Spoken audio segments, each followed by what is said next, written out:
Real Madrid president Florentino পেরেজকে দুয়ো দেওয়া হচ্ছে সান্তিয়াগো বার্নাবিউতে। দুয়ো খাচ্ছেন ভিনিসিয়াস জুনিয়র, জিউড বেলিংহ্যাম। লেভান্তের বিপক্ষে লা লিগায় রিয়াল মাদ্রিদের ম্যাচটাই করেছে এমন ঘটনা, ফার্স্ট হাফে চরম হতাশার একটা পারফরমেন্স দেখানোর পরে আলভারো আরবেলোয়ার দল উতরে গেছে কিলিয়ান এমবাপেতে। সেকেন্ড হাফে শুরুতে একটা পেনাল্টি, এরপরে গিয়ে কর্নার থেকে অর্থাৎ আরো একটা সেট পিসে আসেনসিওর গোল।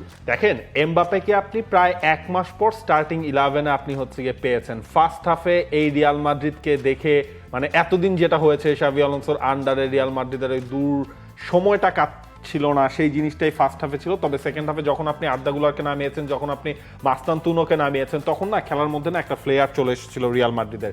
এমবাপ্পে তাকেই ফাউল করা হয়েছিল, তিনি পেনাল্টি থেকে গোল করলেন। তবে সেকেন্ড গোলটার সময় আপনি চিন্তা করেন, অ্যাসেনসিও ব্যাক টু ব্যাক আপনার দুইটা ম্যাচে হচ্ছে কি আপনি ডিফেন্ডারের কাছ থেকে গোল পাচ্ছেন, সেইটা আপনার রিয়াল মাদ্রিদকে বাঁচিয়েছে। কিন্তু এই রিয়াল মাদ্রিদের মাঠের খেলার বাইরেও এত কিছু ডিল করতে হচ্ছে, যেটা দিয়ে আপনি শুরু করেছিলেন ফ্লোরেন্তিনো পেরেজকে দুয়ো দেওয়া। প্রেস কনফারেন্সে যখন আরবেলোয়া এসেছিলেন, তখন তাকে এটা নিয়েও আসলে প্রশ্ন করা হয়েছিল, আপনি তো এই রিয়াল মাদ্রিদে খেলেছেন, এমন দিন কি আপনি দেখেছেন যেখানে হচ্ছে ফ্লোরেন্তিনো পেরেজকে মাঠে দুয়ো দিচ্ছেন সমর্থকরা? তিনি আসলে সেটার জবাব দিয়েছেন একটু অন্যভাবে। আমি জানি দর্শকরা কেন এমন করেছে, এটা যে পরিকল্পিত তাও জানি। এমন না যারা পেরেজকে পছন্দ করে না তারা এটা করেছে, যারা রিয়াল মাদ্রিদকেই পছন্দ করে না তাদের কাজ এটা। দ্যাট মিনস সান্তিয়াগো বার্নাবিউতে রিয়াল মাদ্রিদকে পছন্দ করে না এমন লোকরাই আসলে এটা করেছে। আমাকে বোকা বানানো যাবে না, মাদ্রিদ ফ্যানরা লাকি এমন একজন প্রেসিডেন্ট পেয়েছে। এটা কি একটু ঘৃত হয়ে গেল কিনা আমি আসলে জানি না। মানে politics at its peak, naturally তাই হবে। আরবেলোয়া তো পুরোপুরি রিয়াল মাদ্রিদ ম্যান, এবং তিনি রিয়াল মাদ্রিদ এসেছিলেন ফ্লোরেন্তিনো পেরেজের আমলে। পুরোটা সময় তিনি দেখেছেন পেরেজের এই আমলটা। কিন্তু কালকে সান্তিয়াগো বার্নাবিউর আবহ আসলেই পুরোপুরি আলাদা ছিল।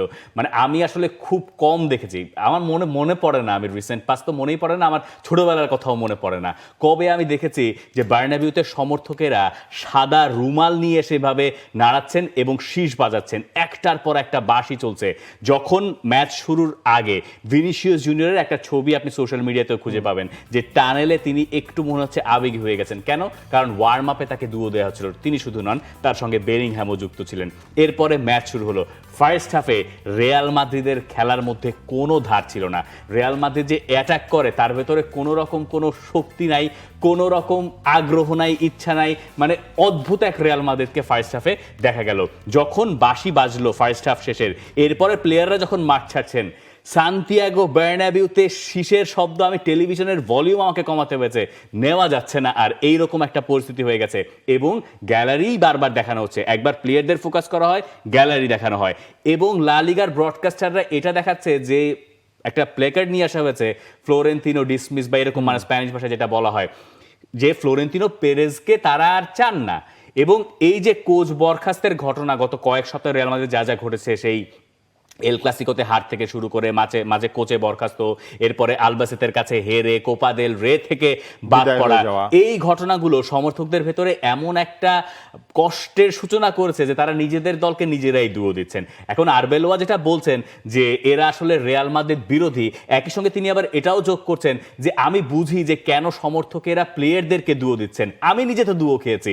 আরবেলোয়া মনে করে দিয়েছেন যে সান্তিয়াগো বার্নাবিউর এটাই হচ্ছে এটার নেচার, এটার আবহটাই এরকম। যখন আপনি ভালো করবেন আপনাকে মাথায় তুলে নিয়ে নাচবে, যখন আপনি মন্দ করবেন তখন আপনাকে পায়ের নিচে মিশে ফেলবে। এটা বাংলাদেশের সঙ্গে কিছুটা মিল আপনি খুঁজে পেতে পারেন, বাংলাদেশের স্পোর্টিং কালচারও অনেকটা এইরকম। কিন্তু ফ্লোরেন্তিনো পেরেজের ব্যাপারটা যখন আবার আসছে, তখন তিনি বলছেন এরা আবার রিয়াল মাদ্রিদ বিরোধী।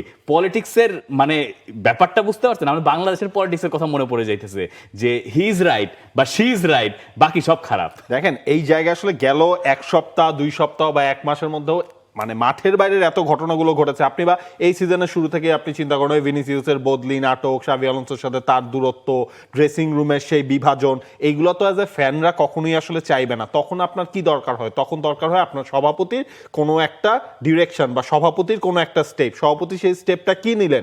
কোচকে স্যাক করে দিয়ে নিলেন। আচ্ছা ফাইন, কোচ স্যাক হয়েছে, এরপর আপনার দলের পারফরমেন্স কি? দলেরও তো পারফরমেন্স নাই। আপনি আল বাসেতের কাছে আপনি হেরেছেন এই ম্যাচের মানে লাকিলি রিয়াল মাদ্রিদ জিতেছে।